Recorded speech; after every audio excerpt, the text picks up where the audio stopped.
Germanton Hospital pioneers in world-class orthopedic, cardiology and multi-specialty care. Top 3 in Hyderabad, top 10 in South India. Attapur, Hyderabad. Welcome to Suman TV. Telugu చలనచిత్ర పరిశ్రమని దశాబ్దాలుగా వెళ్తున్న అగ్ర hero Chiranjeevi గారు. ఇప్పటికీ అప్పటికి ఆయన ప్రయాణం ఎంతోమందికి స్ఫూర్తివంతం. ఎందుకంటే నిన్ననే ఆయన ఒక ట్వీట్ చేశాడు, ఎక్స్లో సోషల్ మీడియాలో పంచుకున్నారు.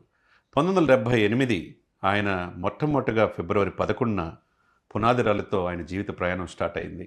అప్పుడు ఆయన భావోద్వేగం, చందమామ కథ లాంటి ఆ అనుభూతిని ఆయన పంచుకున్నాడు. దశాబ్దాలుగా ఎంతోమంది హీరోలు వస్తుంటారు, పోతుంటారు. కొంతమంది ప్రజల ఉదయాల్లో చెరగని ముద్ర వేస్తారు. 1978 ఫిబ్రవరి 11న ఆయన ఫస్ట్ టైం కెమెరా ముందు నటించిన ఇదిని గుర్తు తెచ్చుకుంటూ భావోద్వేగానికి గురవుతూ ఆయన ట్వీట్ చేసి, ఆనందాన్ని మాటల్లో వర్ణించలేను, అదే ఆతృత, ఆనందం, ఆ బాధ్యత, భావోద్వేగం ఇప్పుడు గుర్తొస్తున్నాయి, నిన్నగాక మొన్న జరిగినట్టున్నది అని ఆయన చేసిన ట్వీట్. 48 ఇయర్స్ ఇండస్ట్రీ నేటి వరకు.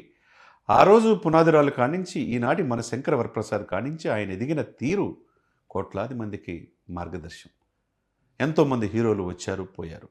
కానీ ఈ రోజుకి చెరగని ముద్ర వేసి మరో 2 సంవత్సరాల్లో 50 సంవత్సరాలు పూర్తి చేసుకున్న మెగాస్టార్ నేటి తెలుగు చలనచిత్ర పరిశ్రమే కాకుండా యావత్ భారతదేశ చలనచిత్ర పరిశ్రమలో ఒక బెస్ట్ ఎగ్జాంపుల్గా చెప్పుకోవచ్చు. ఎందుకంటే సినిమాల ద్వారా డబ్బు సంపాదిస్తారు, వేల కోట్లు సంపాదిస్తారు, తన కుటుంబాలు బాగుంటాయి. కానీ ఆయన వేసిన మార్గం అనేక దెబ్బలు ఒళ్ళంతా గుల్ల చేసుకొని షూటింగ్లు చేసి ఆయన ఒక స్వయం కృషి కావచ్చు, ఒక విజేత కావచ్చు, ఒక ఆపద్బాంధుడు కావచ్చు, ఒక స్టాలిన్ కావచ్చు, ఒక రుద్రవీణ కావచ్చు. 6 ఫిలింఫేర్ అవార్డ్స్, దేశంలో అత్యున్నతమైన పద్మవిభూషణ్ అవార్డు పొందాడు. బిగ్గర్ దెన్ అమితాబ్ బచ్చన్ అని చెప్పి వీక్ మ్యాగజైన్లో వచ్చింది.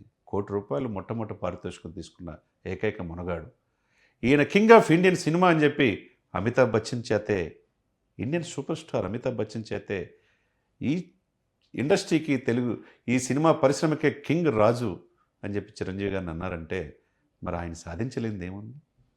ఆయన ఇంత సాధించినా కానీ ఎక్కడ ఎదిగే కొంది ఒదిగే లక్షణం. 7 పదుల వయసులో కూడా నేటి తరం హీరోలు ఎవరూ చేయలేని డ్యాన్సులు, ఆహభావాలు, నటన, ఫైట్స్ ఆయనే. ఇంకో చిరంజీవి మరలా పుట్టడు. ఆ అంజనీ పుత్రుడు ఆయన భావోద్వేగం చేసిన ట్వీటు ఫస్ట్ కెమెరా ముందు నిన్నగాక మొన్న నటించినట్టుంది. తెలియకుండా 48 సంవత్సరాలు గడిచిపోయినాయి. ఇప్పటికీ ఎప్పటికీ మిమ్మల్ని అలరిస్తూనే ఉంటానని చెప్పి, ప్రేక్షక దేవుల వల్ల ఈ స్థానానికి పొందానని చెప్పి ఆయన ట్వీట్ చేసింది. అందరూ కూడా కళ్ళమట నీళ్ళు వచ్చినాయి. ఎందుకంటే మనకు తెలియకుండా ఇంత జనరేషన్ ప్రతి కుటుంబంలో ఆయన ఒక సభ్యుడైపోయాడు. ప్రతి ఇంట్లో చిన్నప్పుడు మన తల్లిదండ్రులు ఏదైనా డ్యాన్స్ వేసి స్టెప్పులు వేస్తుండే, ఎరా నువ్వేమైనా చిరంజీవి అనుకున్నావా అని అనేవాళ్ళు. అటువంటి చిరంజీవి గారిని చూసి మమేకమైపోయి చిన్నప్పుడు ఆయన సినిమాలు చూసాం. ఒక స్టేజీ దాటిన తర్వాత ఆయన అభిమానులు అయిపోయాం. ఆ తర్వాత రాజకీయ పార్టీ పెట్టినప్పుడు ఆ పార్టీలో సభ్యులైపోయారు. ఆ తర్వాత బ్లడ్ బ్యాంక్ పెట్టిన ఆ బ్లడ్ ఇస్తా ఎంతోమందికి స్ఫూర్తిదాయకంగా మనల్ని కూడా సేవా దృక్పథం వైపు మరల్చిన గొప్ప మహానుభావుడు చిరంజీవి గారు. అటువంటి వ్యక్తి బ్లడ్ బ్యాంక్ పెట్టి లక్షలాది మందికి ప్రాణద సహాయం చేశారు. అదేవిధంగా ప్రాణాలను కాపాడటమే కాకుండా వేలాది మంది కంటి చూపును ప్రసాదించారు. ముఖ్యంగా కరోనా టైంలో 6 మాసాలు 24 క్రాఫ్ట్స్కి నిత్యావసర వస్తువులు అందించాడంటే మరి ఆయన ఇండస్ట్రీకి పెద్దగా ఇంకెవరున్నారు? ఒక వ్యక్తి ఈ మధ్య తమ్మారెడ్డి భరద్వాజులు అంటారు, ఇండస్ట్రీకి ఆయన ఎట్లా పెద్దవాడు అవుతాడని చెప్పన్నారు. మరి నీకు పెద్ద ఎవరు కావాలి? అంటే పెద్ద కాదు అని చెప్పడానికి తమ్మారెడ్డి భరద్వాజుకున్న అర్హత ఏందని చాలామంది ప్రశ్నిస్తున్నారు. మరి ఆ టైంలో ఏమైనా నువ్వు సహాయం చేసావా అంటే ఏమి చేయరు. అమ్మ పెట్టదు అన్నట్టుగా ఏదో సామెత ఒకటి ఉంటుంది, అది మనం పూర్తిగా ఉదహరించలేం. కానీ కొంతమంది మేధావులుగా చెప్పుకుంటూ ఇండస్ట్రీలో అప్పుడు ఎన్టీ రామారావు, తర్వాత దాసనారాయణరావు అంటారు. అంతకు మించి అన్నట్టు చిరంజీవి గారు చేయలేదా ఇండస్ట్రీకి? అటువంటి కుహన మేధావులు కావచ్చు, ఎవరైనా కావచ్చు, వాళ్ళు కూడా ఆత్మపరిశీలన చేసుకోవాలని చాలామంది చెప్తున్నమాట. ఏదేమైనా నిన్న ఆయన చేసిన ట్వీట్ అందరికీ ఆనందం.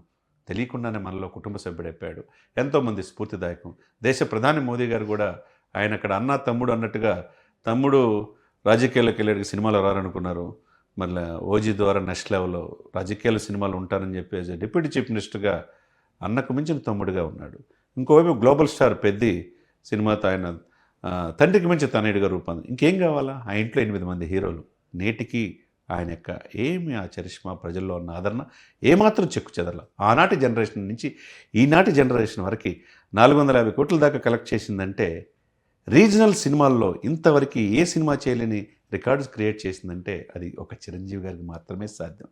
కాబట్టి ఆయన ఫస్ట్ టైం ఆ పునాదిరాలతో వేసిన ఏదైతే ఆ ప్రయాణం ఉందో ఆ జర్నీ ఈ రోజుకి అప్రతిహాతంగా కొనసాగటం అనేది మరి ఇంకొక వ్యక్తికి సాధ్యం కాదు అనేది 100% కరెక్ట్గా మనం చెప్పుకోవచ్చు.